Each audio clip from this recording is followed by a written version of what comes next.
Welcome to Summary of the Week, your quick guide to the top headlines. Today is Saturday, September 13th. Here's a recap of some of the major events this week. On Friday, Russian President Vladimir Putin issued a stark warning, declaring that any Western military personnel deployed to Ukraine would be treated as legitimate targets for destruction. Speaking after President Volodymyr Zelensky and French President Emmanuel Macron announced that 26 countries had agreed to contribute to Ukraine's security guarantees in some form, possibly including troop deployments. Putin hit back, saying that foreign troops in Ukraine would not help efforts to reach a settlement. Putin also renewed his call for Zelensky to travel to Moscow for direct dialogue, pledging a 100% guarantee of the Ukrainian leader's security. However, he tempered expectations for a breakthrough in talks, saying there are legal and technical obstacles to reaching a deal. On Saturday, US and Ukrainian officials revealed that US military aid to Ukraine will be exchanged for preferred shares in Ukraine's minerals fund. The new investment mechanism grants Washington preferential access to Ukraine's critical mineral wealth as part of a strategic economic partnership which will link US military aid directly to economic interests, a cornerstone of Trump's foreign policy. On Sunday, Russia unleashed its largest aerial assault since the outset of the war, sending 805 drones and 13 missiles across Ukrainian territory. The barrage claimed the lives of at least 4 people, including a woman and her infant in Kyiv, where a residential building partially caved in under the impact. More than 44 others sustained injuries. In a significant escalation, the Cabinet of Ministers building was set ablaze in the first confirmed strike on a government headquarters since the start of the war. It sent thick columns of black smoke billowing over the capital's skyline and drew international condemnation. Missiles and drones also hit Odessa, Dnipro, and Kryvyi Rih, causing several injuries. Prime Minister Yulia Sviridenko shared videos and pictures of the destruction inside the Cabinet of Ministers building and implored Ukraine's allies to step up support with more air defense systems and tighter sanctions on Russia. In response to the attack, Trump signaled his readiness to impose new sanctions on Moscow to reporters. It came as Treasury Secretary Scott Bessent told NBC News that the US was open to partnering with European countries to impose fresh sanctions on nations buying Russian oil. On Monday, former Russian president and deputy head of the National Security Council, Dmitry Medvedev, accused Finland of preparing to invade Russia, claiming Helsinki is fortifying its border not for defense, but as a springboard for future aggression against Russia. Both Russia and Finland have been increasing their fortifications amid rising tensions. On Tuesday, a Russian-guided aerial bomb struck the Ukrainian village of Yarova in the Donetsk region, killing at least 25 elderly civilians who were collecting their pensions and injuring some 19 more. Graphic videos captured the devastating aftermath of the airstrike. President Zelensky condemned the brutally savage attack and said, "The world must not remain silent. Strong actions are needed so that Russia stops bringing death." Also on Tuesday, Germany unveiled a $351 million deep strike drone initiative to equip Ukraine with long-range UAVs for hitting Russian military infrastructure.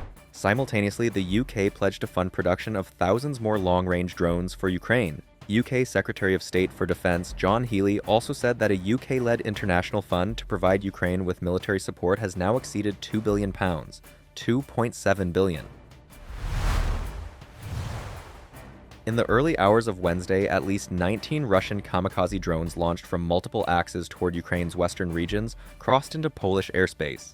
The incursion prompted Warsaw to scramble fighters and close at least 4 airports, including Rzeszów, Lublin, Warsaw, and Modlin. It marked the first time a NATO ally had engaged and shot down Kremlin military weaponry, marking a new and dangerous development of the war on Europe's eastern flank. President Karol Nawrocki announced an emergency security briefing, stating that the security of our homeland is the highest priority. Prime Minister Donald Tusk said that Poland was the closest we have been to open conflict since World War II. Poland also activated NATO's Article 4, which calls for consultations between member states when one believes that security is under threat. Russia denied that the objects were of Russian origin, while Belarus, a close Russian ally, posited that the drones had entered Polish airspace accidentally after their navigation systems were jammed.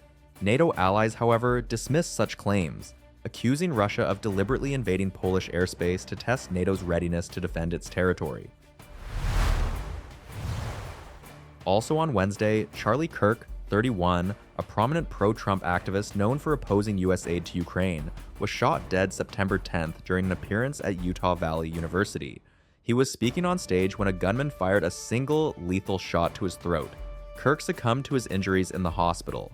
Moscow wasted no time stoking the flames of the fallout for its own gain. Former President Medvedev claimed on Thursday that Western support for Ukraine was behind growing political violence in the US, while Russian state media attempted to capitalize on the assassination by linking it baselessly to Kyiv.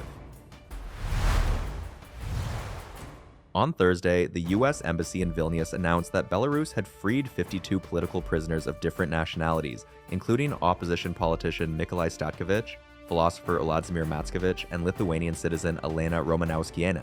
The release came as Belarusian leader Alexander Lukashenko met in Minsk with Trump Representative John Cole and followed the release of 14 detainees earlier this summer in another White House brokered deal which saw opposition activist Serhiy Tsikhanouski walk free after 5 years behind bars. In his first public statements on the Russian drone incursion into Polish airspace, Donald Trump suggested on Thursday that it could have been a mistake, in comments sharply rebuked by Europe. Polish and other European officials have been emphasizing the long duration and deep penetration of the incursion, which saw drones fly as far as 300 miles into Polish territory. Previously, the US president had implied he may be willing to take action against Russia, writing on Truth Social, "What's up with Russia violating Poland's airspace with drones?" Here we go. On the same day, French President Emmanuel Macron announced that he has decided to deploy 3 Rafale fighter jets to contribute to the protection of Polish airspace and of NATO's eastern flank, together with our allies Friday. Starting on Friday, Russia and Belarus launched provocative war games known as Zapad 2025, which will be viewed with trepidation throughout the West. About 13,000 Russian and Belarusian soldiers will be on the ground in Belarus throughout the exercises, according to official reports. The drills will simulate deploying nuclear-capable medium-range ballistic missiles, including the Oreshnik, from Belarus launch sites against targets in Europe. In addition to this, Russian and Belarusian troops will practice responses to airstrikes, ground and air combat warfare against a NATO-type foe, and special operations warfare, according to Belarusian state news agency Belta. Polish Prime Minister Donald Tusk on September 9 announced that Warsaw would close its border with Belarus, including railway crossings at midnight on Thursday, September 11, due to the exercises, citing deep distrust between NATO and the Kremlin. Thanks for watching this week's Summary of the Week. Don't forget to like and subscribe, and we'll see you back here next Saturday.